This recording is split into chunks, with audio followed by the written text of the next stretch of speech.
Mesdames, Messieurs, bonjour. Je n'y suis pour rien, mais vous ne vous rendez pas compte le mal qu'on se donne pour faire ces petits films qui sont souvent très très bien faits. Et c'est le cas là. Donc bonjour, je crois qu'on peut, avant de commencer de parler de l'affaire, je crois que je vais être obligé de vous faire un petit point sur la macroéconomie et le niveau du cycle boursier. Alors on commence tout de suite, si vous voulez, par la macroéconomie. On est en reprise, oui, mais l'euphorie, non, c'est pas le cas. On regarde uniquement les grandes zones géographiques. Aux États-Unis, en 2009, on avait baissé de 2,6%.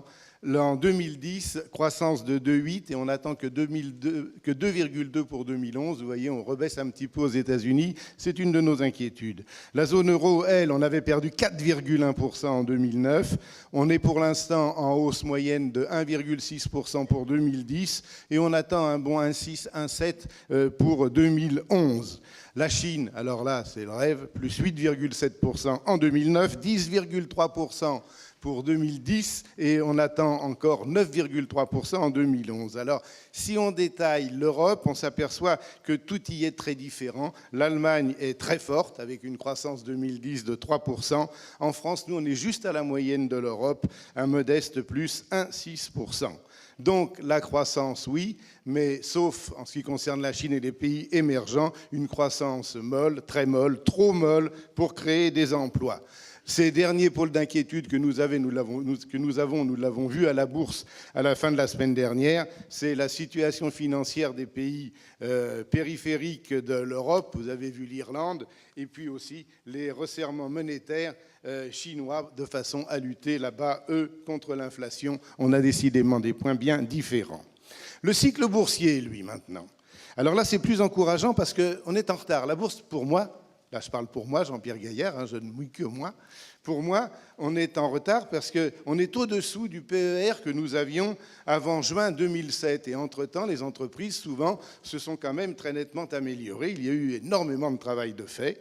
Alors, si je regarde le rapport cours-bénéfice, entre 2002 et 2007, le moment où on remontait, ce rapport cours-bénéfice était de 12,7%.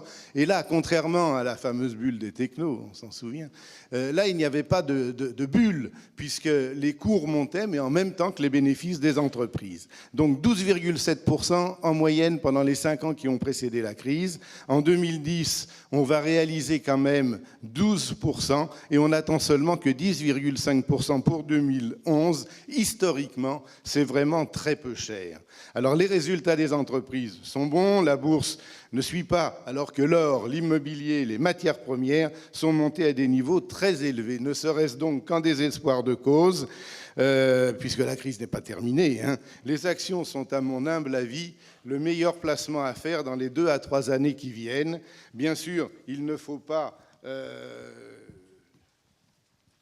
Excusez-moi, un petit problème de fiche, moi aussi.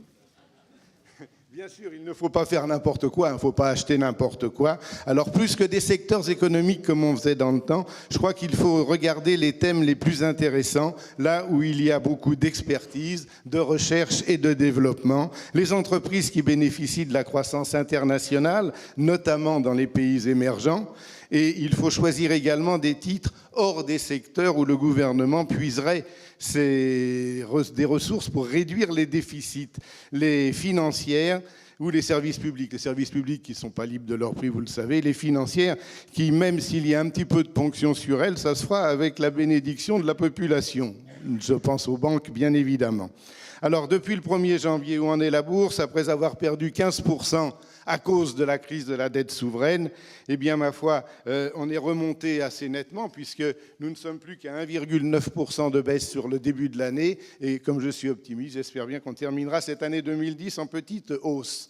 Dans tout cela, que fait Lafarge? Toujours à la recherche de nouveaux produits, Lafarge toujours à la recherche de l'innovation, toujours très présent dans de très nombreux pays, dont les émergents.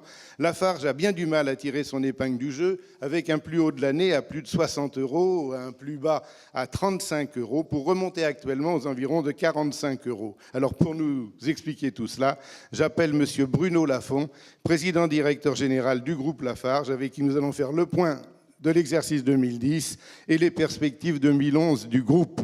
Monsieur Lafont. J'allais vous appeler Monsieur Lafarge.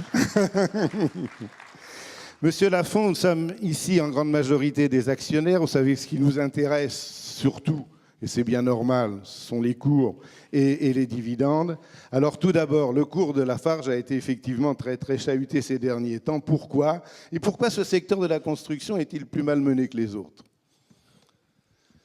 D'abord, je voudrais vous remercier d'être présent ce matin. Je vais vous dire bonjour. Je suis très heureux d'être avec nos actionnaires ou ceux qui peuvent le devenir. Vous savez que Lafarge a plus de 250 000 actionnaires individuels,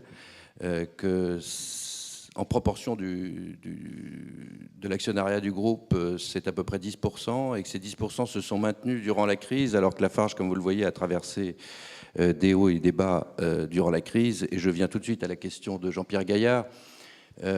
C'est vrai que la pression du marché sur le secteur de la construction est extrêmement forte.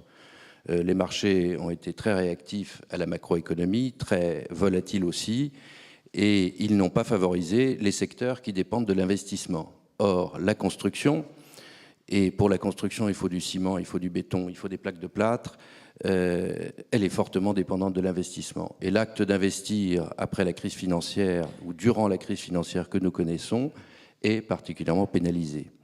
Les marchés sont adverses au risque, ils n'apprécient pas non plus le niveau d'endettement du groupe, qui, bien que bien proportionné début 2008, s'est retrouvé trop élevé fin 2008 compte tenu des perspectives de résultats, et qui, compte tenu effectivement des nouvelles crises qui se sont produites au début de l'année 2010 à cause de la dette des États, ont à nouveau fait apparaître un risque potentiel. Alors, le marché réagit aux aléas, enfin aux évolutions de la macroéconomie, et ça avec un accent plus fort sur le cours d'entreprises comme Lafarge, mais toutes celles du secteur ont été affectées de la même manière, avec exactement les mêmes phénomènes déclencheurs, à chaque fois qu'il y a crise financière, à chaque fois qu'il y a inquiétude. Mais elle réagit aussi aux actions du management. En 2009, si je reprends la crise qui dure maintenant depuis 2 ans, en 2009, dès que Lafarge a annoncé son programme de réduction d'endettement et son programme d'action et son augmentation de capital, en fait, la bourse a réagi et l'augmentation et Lafarge a pris 53% en 2009. En 2010, on a été pénalisé jusqu'à fin juillet, effectivement, à cause de cette nouvelle dégradation de la situation financière des États.